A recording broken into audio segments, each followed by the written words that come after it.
I used to get mad at tools and things. I had an exposure meter that crapped out on a commercial we're doing in Westchester. And I took it outside. It was a $500 meter. And with all my force, I threw it against a brick wall. You couldn't even find the parts of it.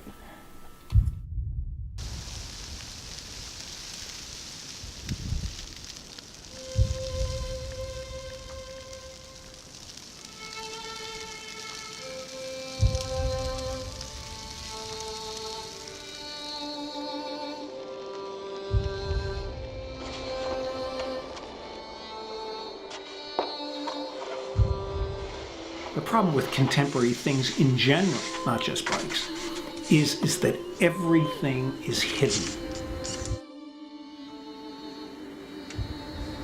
Everything, all the workmanship is hidden, all the materials that are used in it. You can't differentiate whether it's steel or aluminum or fiberglass.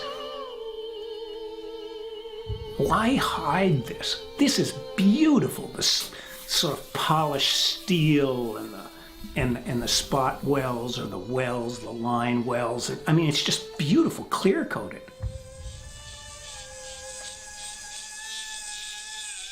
The process of working on it creates the vision of what it's going to be, so it evolves all the time.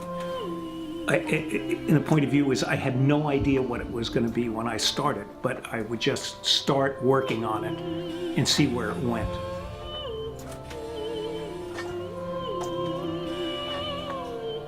Anything anyone builds is always affected by their sense of aesthetics and their sense of taste. And so this has shown me, and something I never realized about myself before, is that I love metal. I love the different colors, textures, things that have been worked on, like welded or brazed. And so all these things that I do are all influenced by this sort of growing love as metal as a medium.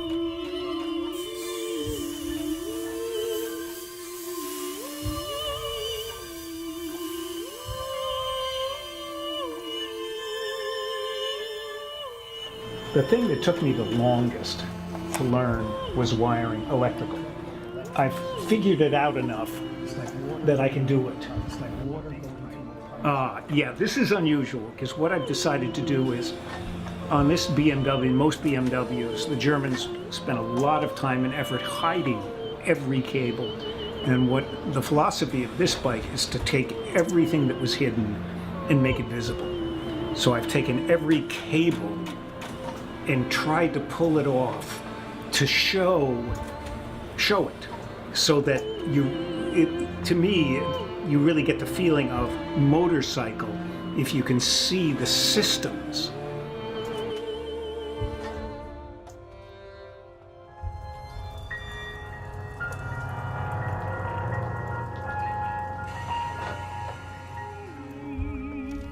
You look around the shop and there are a million different things.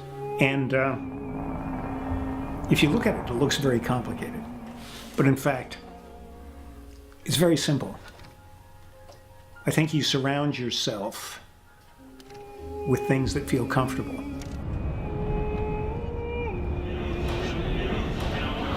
It's almost as if I have all the evidence of the different things I've been interested in my life, and I have them all in drawers. Organize it in terms of decades. You could have the 60s, 70s, 80s, 90s, and in each one would be the parts of whatever you were interested in then. So in a way, my whole history goes into this bike, but it's not consciously. I don't identify with it. It's just the reason that I kept the parts to begin with is they were really cool parts. And so I end up using them. And having a shop like that's wonderful. You can do almost anything in there. It isn't just bikes. It makes life easier. What do you think? Now we can get a really good idea of what that's going to look like. Oh, that's beautiful.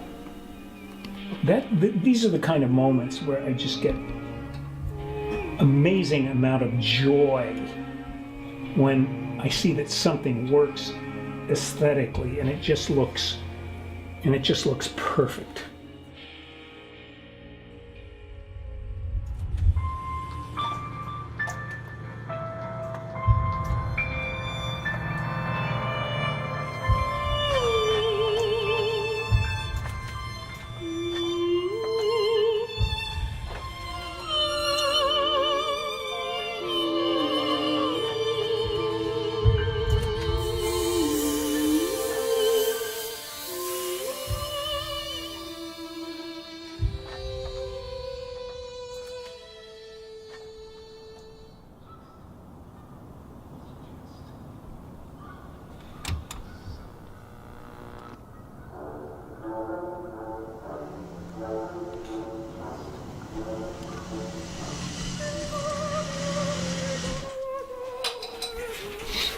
Where's the fire extinguisher? It's right there, Calvin, up behind the plasma cutter on the shelf. It's heavy little son. So the day I was going to start the bike, Calvin came over. Step one.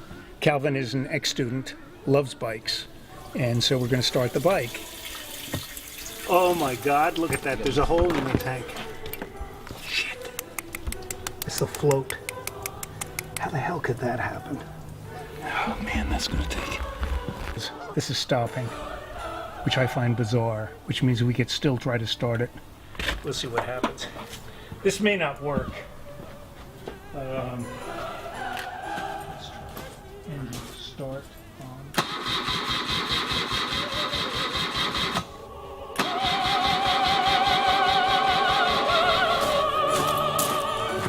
It's definitely not getting gas somewhere. No. It's too bad. When you're doing a freeform bike like this, you can never expect it to function that well. Just so it doesn't stress you out, you have to come back and say, okay, well, I'm going to deal with one or two of the issues. I'm going to tighten these bolts. I'm going to do this. There's no way I'm going to have the patience to go back and redo something, because this bike is not about redoing anything. It's about dealing with what you've got and fixing it in a funky way.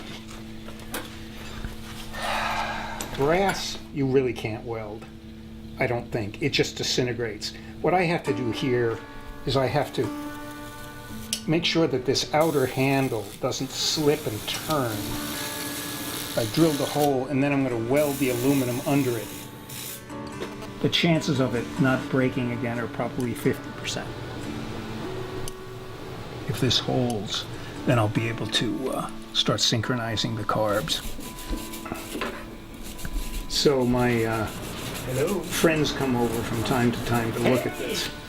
They tend to get it right on the first bounce. This is pretty cool. This is... With a saddle? Yeah.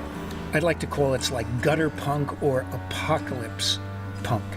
If you were in the future after the apocalypse and you had to build something, what would it look like based on the availability of the parts that you would find in that environment? A couple of bikers came over and took one look at it and didn't stop laughing for 2 minutes.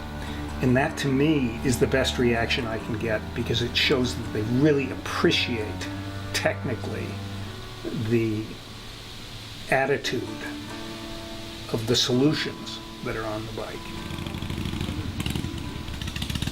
You know, it's really strange because it crept up on me, the fact that it was almost done. The good news is I have 2 other ones ready to go. If this was the end of me working out here in the garage, it would be suicidal. It's unfortunate that kids think that if they spend $18,000 on a sport bike, that they're going to be admired. Where do their dreams go when they turn the key off at night? And it's sad, because it's the American way of living. The new car, the new house, the new bike, because it's not the pride of ownership, it's the pride of learning, it's the pride of building, it's the pride of creating something.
I realized about this bike on the first ride is it is insane to drive. It doesn't go that well. You have to lean over too much. The horse saddle is too slippery, so you tend to slide off of the bike. It's missing on one cylinder. The brakes don't work very well. Handlebars are loose. Just endless things that I have to fix. There are ways to build a bike to almost ensure that you will not have to debug much of it. And then there are ways to build a bike where you know you're going to have to debug it, but you really don't care.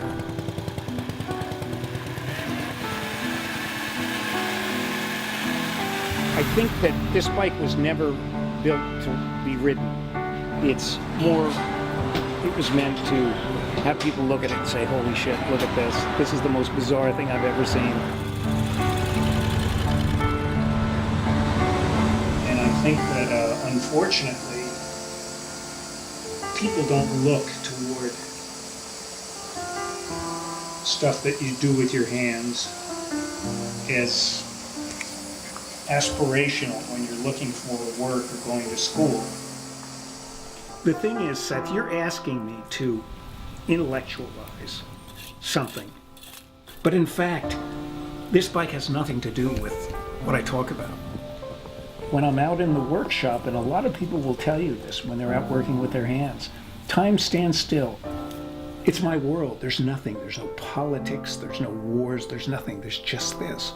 So it's a kind of meditation for me.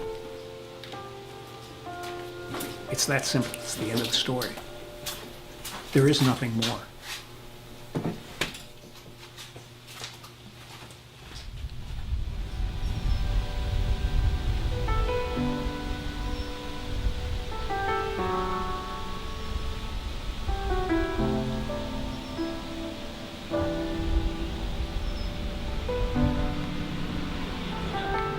So should I speak Gaelic for him? Yeah. So just, Jim, tell the camera what you think of all this.